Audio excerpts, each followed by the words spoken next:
Hi, thank you so much for joining me in the Faint of Heart podcast. I have a guest on my show today. Her name is Dorey. She's the sweetest thing that you'll ever meet in your life. She's from a different state than me, but that's still good because Indiana is kind of like wishy-washy, and well, where she is, she's not. It's not. So she's got it all together. So Dorey, thank you so much for being on this podcast. And I have a few questions for you just to lay the foundation, to see, that way everybody knows who you are and they get your story. Sounds good. Thanks for having me, Sabrina. Thank you. You're welcome. Dorey, can you share a bit about your journey, the moment or season that felt like the hardest part of your life? So, when I was in my early 20s, my maternal grandmother died, and we had been very, very close my entire life. And when she died, it was like the bottom fell out from underneath me. And I realized, looking back, that she was the one who was always there and who I could always depend on when my parents were too deep in their own traumas to be the parents that I needed them to be. And I want you to know that this is a safe space. So I cry and it's okay. So this is a safe space. So I'm definitely going to cry. And I've actually cried in my podcast. So I want you to feel like if you have to shed some tears, that it's going to be okay. Just so you Thank know. you. Okay. Thank You're you. I welcome. always say that it takes a brave woman to cry in public, or a brave person to cry in It public. does. So, but we are brave We're superheroes. courageous. Yes, we are. Yes, we are. So, when my grandmother died, I basically kind of went off the deep end. My poor mother was like, "Oh my God, I just lost my mother. I can't lose my daughter too." She thought I was becoming schizophrenic. Turns out I was having a spiritual awakening, and repressed memories of my father molesting me started surfacing. And I went through a couple of years of hell before I found out what was actually happening. And when at one point things had surfaced, and I still didn't know what was happening. Um, and I was laying at the fetal position at the foot of my bed, and I was just sobbing, and I was like, now my daddy will never forgive me. And I had no idea what that meant. So what does my mom do? She picks up the phone and calls my dad, which was not the most helpful thing to go and have a conversation with him. Um, but fast forward a little bit and ended up having some regression therapy. And so they told me to go into the room where it happened. And because, and I tried to go into the room, and they said, okay, now look at his face. And everything went black, and my mind went, no, like, we're not touching this. And so I said, well, I think it was this friend of my dad's. And they said, no, it was your dad. And my entire body convulsed. And they said, your mind will lie to you, but your body can't lie. And these are people who have done this with many, many women who have been through what I've been through. And so they told me they didn't think that I should tell my mother. And so I tried, but my mom and I were best friends and very close, and I was living with her. And so every day I'm sobbing hysterically and telling her that I can't tell her why. So I finally told her, and she was like, Dorey, I just don't understand. I don't see how that could have happened. You loved him so much. And then, but then over time, well, and actually about just a couple of days after I had that session, we get a phone call. And my father had been in a go-kart wreck, and he had shattered the index finger of his right hand, the finger that he used to touch me. And so to me, that was like, oh, okay. And my mom remembered, so, I've been overweight my whole life for as long as I can remember. And my father was extremely abusive about my weight. And my mom said, when you were 3 years old, because I said it started when I was 3. And, just different details have surfaced over time, right? And it was when my first brother was born. And mommy's busy with the baby, so Dorey needs to take care of daddy. And he called it our special time. And I made a subconscious decision at 3 years old to gain weight to protect myself because that was the only coping strategy that a 3-year-old could come up with. And my mom said, Dorey, when you were 3 years old, you wore a size 3. And 6 months later, you wore a size 6. And when I was 7 or 8, he told my mom that he didn't want me to sit on his lap anymore because he was worried he'd get an erection. Yeah. Yeah. And I've asked many other men, is that something that you ever had a concern about with your daughter? And the answer from every single one of them was a resounding absolutely not. Absolutely not. And I mean, at the time, when he said that to my mom, I'm like, well, what? Why did you stay with him after that? And my mom, her whole life, she wanted to be a mom. I mean, when she was a toddler, she would tell people, I'm one of the mothers. I'm one of the mothers. And so her dream was to grow up, get married, have kids, and stay home to raise her kids. And so when he would have said that, I was 7 or 8. So she had 3 kids. I was the oldest. I had 2 younger brothers. And when the youngest was born, she started getting sick. And so she's like, well, I had 3 little kids and I was sick. I didn't even think I could go back to work, even if I wanted to. And so, there's just looking back, of course, hindsight is 20/20, and you can see so many clues over the years. And so I uncovered these memories when I was 24. And it took me almost 10 years before I actually confronted him about it, because I knew that it would affect my relationship with my brothers. And my father has extreme mental health issues and has never been diagnosed or treated for them. So I can't say specifically what he has, but we know pedophilia is one of them. And after I confronted him, so I called him because I was like, okay, keeping his dirty secret is literally killing me. I would lose weight and I would gain it back. And I would lose weight and I gain it back and gain more. I mean, I've lost the same 100 pounds. I don't even know how many times. And so I was like, maybe if I confront him, that'll be the key that'll unlock it and give my younger, my inner child the safety that she needs to release the weight finally. And so I called him. I was living in Texas at the time and he was in Montana. And I said, we need to talk. And he goes, well, I didn't do it. And I said, well, yeah, Dad, actually you did. What are you talking about? I said, we need to talk about what happened when I was 3. When you were what? And so I burst into tears. I don't understand how any parent could touch their child sexually, and I'm sobbing. And his response, what are you smoking? You're full of shit. Click. So in my mind, if somebody's innocent, that's not the response they're going to give if they're accused of something. If somebody accused me of that, I'd be like, right. Oh my gosh, I would never do something like that. Where would you get that idea? What makes you think that I would do that happened to you?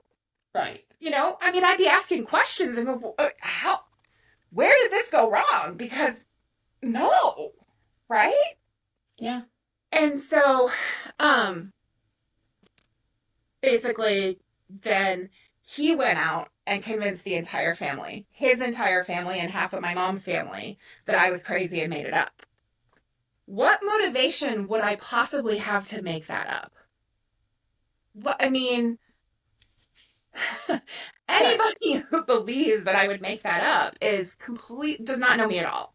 Because I will do just about everything to avoid hurting somebody else. Right. Including hurt my own self. Right. Now this is my second question that led up to this story.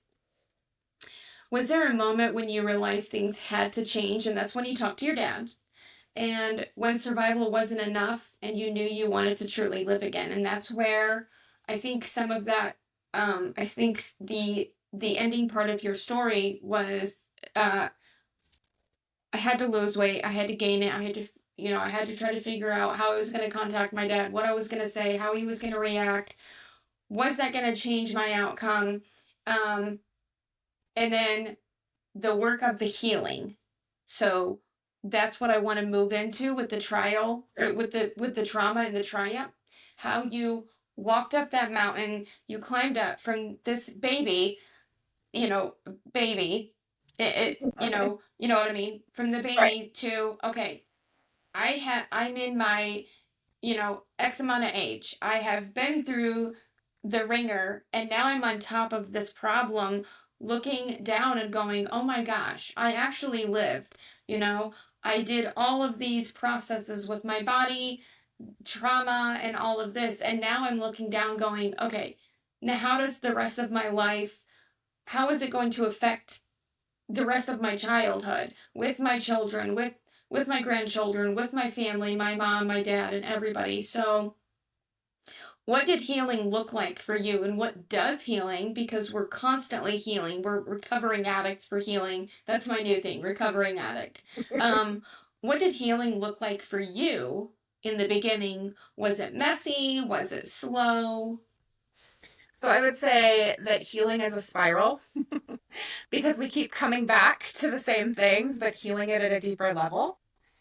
And from the day that I uncovered it, I said, okay, God, if I had to go through something so incredibly painful, and I now have to go through facing the fact that I've been lying to myself for the last 18 years of my life, um, guide me to help other women who have been through this. And so, um, I did a lot of soul searching and reading. I've always been a bookworm, and it was any book I could get my hands on about how to heal, how to come back to self love, how to forgive him, right? All of these things.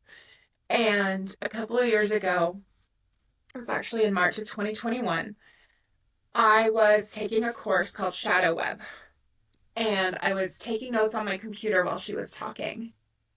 And all of a sudden, like, I knew that I needed to send him love and compassion, right? I knew that was how I could make it happen, but I couldn't figure out how to send him love and forgiveness and compassion. I couldn't get there, right? And I was like, I'm willing to forgive, and yet I was still angry and I was still hurting and I didn't feel like I could forgive. But I wanted to because I wanted to be free. And so I was in this course, it was an online course. And so I'm taking notes on my computer and all of a sudden it just clicked.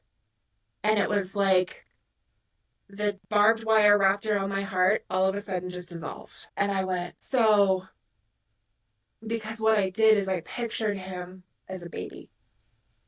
When he was born, he was a perfect child of God and he had never done anything to hurt anybody. And when he was 15 months old, his birth mother died of breast cancer. And I had known cognizantly that, oh, of course that was painful for him. And then, he was raised by an abusive stepmother. So, compounding add insult to injury, right? And so I knew logically that obviously had been damaging to him. But when I was able to picture him as that toddler who lost his mother, I was finally able to send him love and compassion. And it was from that point that I kind of started, I leveled up in healing. And so for the rest of 2021, I was moving in a new space because while the emotions would still surface, because that's not something that, I don't know of any way to heal it like that and be done with it, right? But I didn't live in that storm of anger anymore. I was no longer in that rage over how could you do this to me? I was in that rage of your heart was so broken that you didn't know how to give me the love that I needed. And I recognized that. And on December 31st, 2021, I had written a poem actually the day that I came to that forgiveness called Hurricane Father. And we'll get that on the next podcast. I want to be able to move forward, but I want to hear that on the next podcast. Absolutely. So I had put that into a letter that said, into a card that said, Dear Dad, I'm not sending this with any expectations, because he completely removed himself from my life. After that click, he would not speak to me. He would have absolutely nothing to do with me. I mean, he got me uninvited from family functions. His entire family just basically kicked me out of the family without ever even hearing my side of what happened. They just took what he said and went with it. And so I said in this card, I put the poem into a card that said, Dear Dad, I'm not sending this with any expectations. I just want you to know I love you, I have forgiven you, and I pray you find peace. Love, Ditto. That was his nickname for me. It was a combination of Dorey and Kiddo. He called me Ditto. So, and I put it in the mail, and I was like, okay, chapter closed. I'm moving forward with my life. I didn't expect a response. I wasn't looking for a response because it had absolutely nothing to do with him. And it had everything to do with me putting love into the world, because that's who I came here to be. And it was literally the beginning of 2022 when I signed up and for Reiki level 1 and was attuned to Reiki and started building my business helping other women heal. Good job for you. Thank you. So I would, so it sounds like it was messy in the beginning and it was slow, but in the end, it was like, it was where it was meant to be. You know, you overcame, and there's always going to be trials. There's always going to be traumas. You know, once we get to that point of, oh, I did that. I dealt with my dad. I had all this. I've done that. There's a new one. There's always a new something that we have to leap over to get to the next stage in our life. So, what were some things? I would say that I'm still healing a lot of the stuff with my dad, and it just kind of gets to deeper and deeper levels, and I'm still working on convincing my inner child parts that it's safe to let go of all of this excess weight that I carry. And that's nothing. There's nothing wrong with that, you know. No, and no. that's why I, in my next episode, it's going to be talking about imposter syndrome, because there's so many things, and I'll talk about what it is and what are the 5 stage, you know, what are the 5 things that we look at and all of that. But going through this isn't something that you're like, oh, I did it. Right. I did that, and now my life is perfect. Look at the rainbow. It's not, it's not about that. It's about, okay, I handled things. Was it slow? Was it messy? Sure. But it was something that I had to get done before I could move on to my next chapter of my life. And what were some things that you had to unlearn about yourself in order to grow? Not about your dad or your mom or either side of their family. What was your internal feeling of, okay, what did someone say about me that wasn't true that I believed for so long? So I had to unlearn my father's lies that no one would love me because I'm fat. And I actually did a healing session a couple of months ago where I went back to my 13-year-old self when he told me that in so many words. And I realized I was 13 at the time, and he was actually taking me out to dinner to apologize for something awful. I realized just a couple of months ago when I went back to that memory that my stubborn little 13-year-old self said, oh, you say that if I don't lose weight, if I don't want to hang out with losers for the rest of my life, I need to lose some weight. Well, guess what? I'm going to prove you wrong, because I'm going to be really fat and I'm going to have lots of amazing friends. And I was like, okay, well, you're 44 now and you have done that. You're really fat and you have lots of amazing friends. And the only loser in the equation is your father, who is not part of your life anymore and not welcome to be a part of your life anymore. And so now we can stop with the holding on to this weight that is a detriment to us in response to something that he said over 30 years ago. So the unlearned lie, or the unlearned thing about yourself that you had to grow with, is nobody will love you because of the size of your body. So I had the same thing. I won't go into detail, but I was molested by my stepfather for 6 whole years. And when he never said anything. Every single session, I call it session, every single day, Monday through Friday, he would lock my brother and sister out of the house. It was after school. It was like 15 minutes. We'd do our chores like children. And then he would tell my brother and sister, okay, you guys need to go outside for an hour. Go do what you're going to do. You know this routine.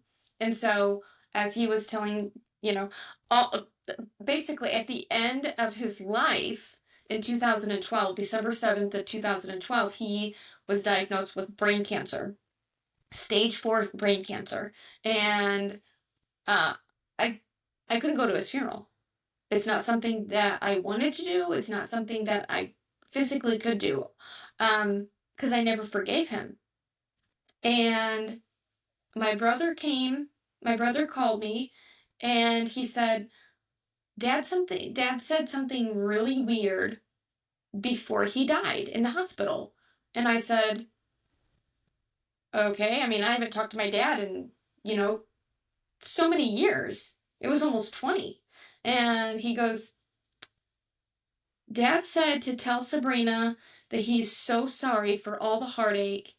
Yeah, for all the heartache that he has caused and all the body trauma. And when he told me this, he couldn't figure it out. Never one time did he think about, I don't know what he's talking about. Then I reminded him every single day until I was 16. He did that.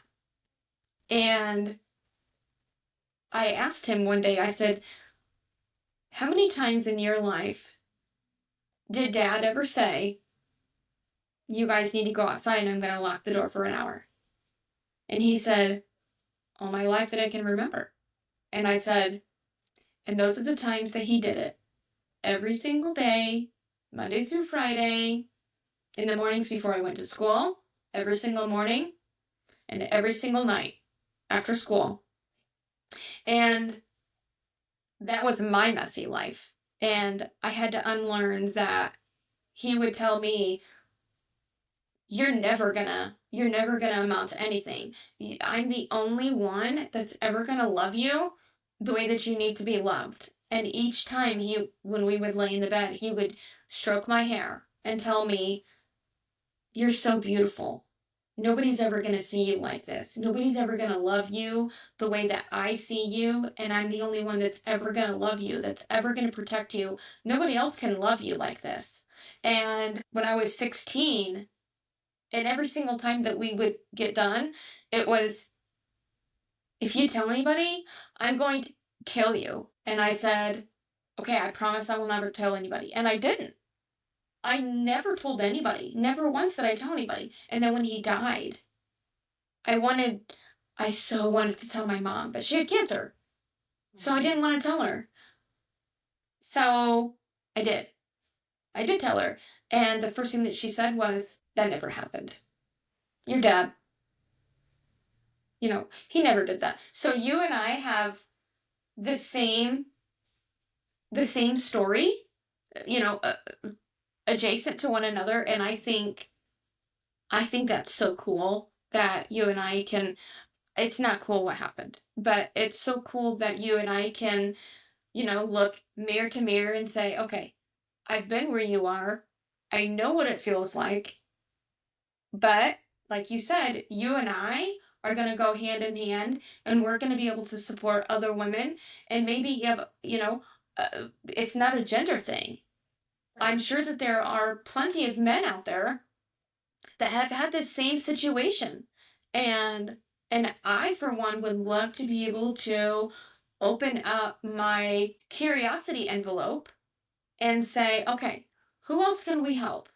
Women go through this a lot, but I would like to open this up, and there's going to be a lot of men that have this box that say, well, that's never happened. But maybe they'll come forward. Maybe they'll be able to have one wall tear down and be like, okay, maybe I can do this. This guy did it. So maybe I can say some tiny little things and that'll spark something where the dynamite just blows all the walls away, and then somebody else, and then somebody else, and then somebody else. The last thing before we go, would be this is your homework, Dorey. Okay. And this is not something you're gonna answer this now. I'm gonna make you answer it now, but you're also gonna tell me the next time that we get on here. This will be the beginning of the new episode. And this will be unrecorded, so I will be able to do it. It's mindset plus heart work.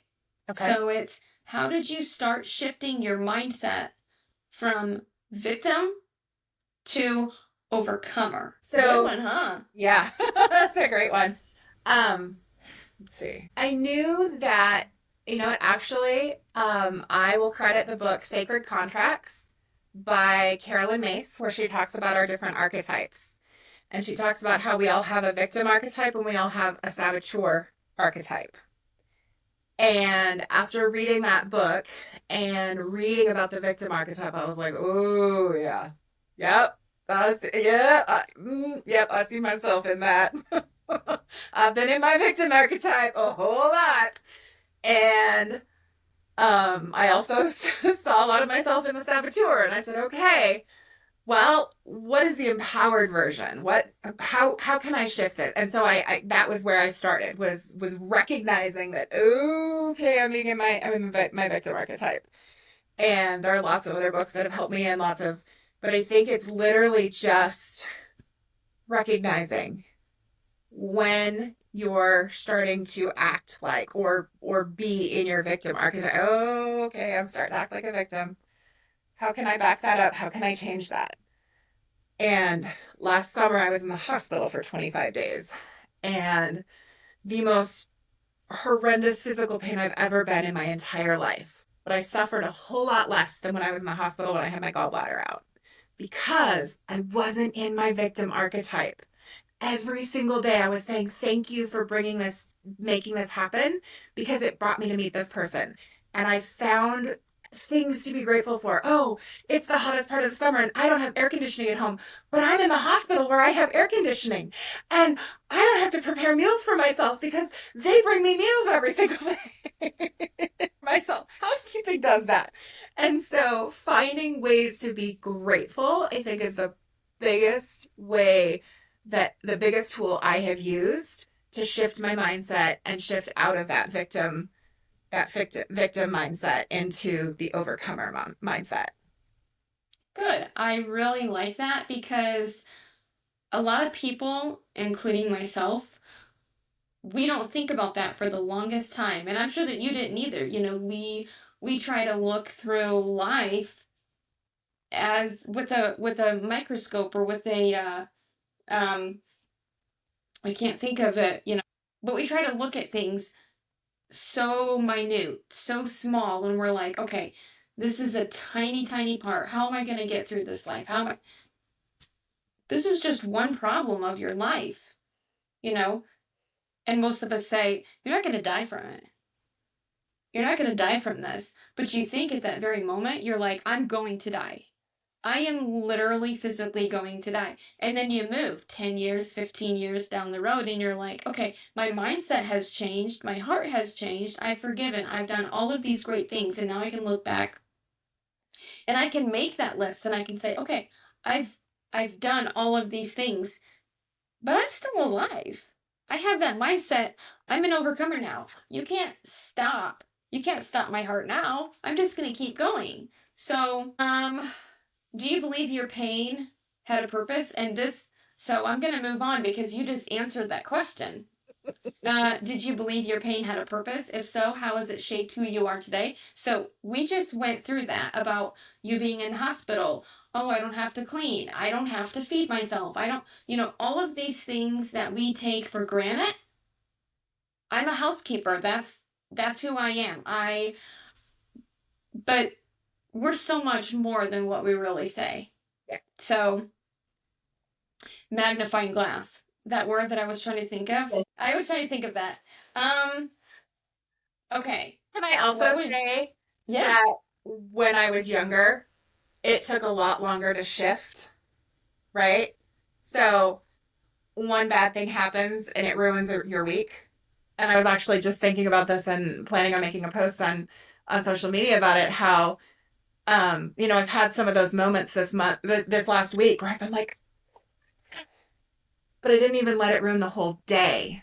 It happened instead of shutting down, right? I kept my heart open. I sat with the discomfort. I cried it out. I reached out to somebody who I could trust to process the emotions, and I worked through the emotions. And then I let them go and I moved on with my day. Right? And I went out and did something beautiful and did something fun and did something creative. And so because you didn't shut that door. You left a little gap, but for that crying and that, don't take offense, but we do the woe is me, boo hoo, feel sorry. And I do it. I've done it. Everybody has done that. Okay, if you could go back and speak to the you in the middle of the storm, what would you say to her now? So I actually started a 21-day inner child healing 2 days ago. And every day I go in and talk to my inner child. And the thing that I tell her every single day is, you're going to be okay. You're going to get through this. It sucks right now, and I'm sorry, but you're going to get through it and you're going to get past it. Yeah. And it's not going to control the rest of your life. Right. And I think that, well, you have a company. You're able to, like you just said, you're able to support your students and your clients and be able to show them that their childhood, their trauma, it doesn't have to base their whole entire life or even a chapter. We can find a million things wrong with us around us, but that doesn't define who we are. And that's what the faint of heart is about. Living your life isn't always easy. Living your life isn't always easy, but it's how you use your time. There's 24 hours a day. People cry. People, Walter with Jeff Dunham. My favorite saying, and I'm sure that you know who Jeff Dunham is, everybody does, is get your shit and get out. Like, that's what I have to tell my mind all the time because I have those negative thoughts all the time. I'm a speaker, but I still have negative thoughts about, oh, did I do this right? Can I do this right? Should I ask somebody? I mean, all of these things. So I have to tell myself, get your shit together and then get out. Like, you don't have a place. There's no place for negativity. So get your shit and get out. So I'm going to leave it on that note. We're talking about 30 stuff. Thank you. Thank you so much, Dorey, for coming on my podcast today. I really appreciate you and having to switch that time and accommodation. So thank you so much. And I would love for you to pick a day and a time to be able to come back on here and so that we can move forward with the next few questions. How does that sound? I would love that. Okay. Thank you so much for having me. It's been great You're chatting welcome. with you and processing some emotions. And I do want to make one little point though, because I don't think that crying something out is necessarily woe is me.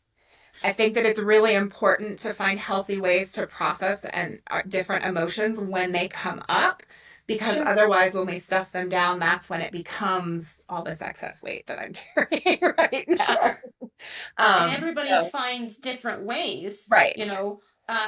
Sometimes it really depends on your age and the trauma and all of that. And so maybe that could be something else that we could dive a little bit deeper, put that bullet point in, and we could move forward and show someone, okay, this is the type of trauma, or this is how you are feeling. This is how we're going to overcome that feeling. Sad, whatever those emotions are, we're here on here to show you that we've been through what you're going through, and now you're going to be able to be on our side and show yourself how you can do this, how you can step forward, and then you're going to be able to teach someone else how you overcame this situation. This, not this problem, but this situation. And how you took the experience that was so traumatic, and you turned it around and you gave it a purpose and you used it Right. to be triumphant.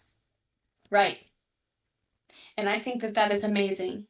And again, thank you so much, Dorey, for spending the time with me, and I can't wait to have you back on. Bye.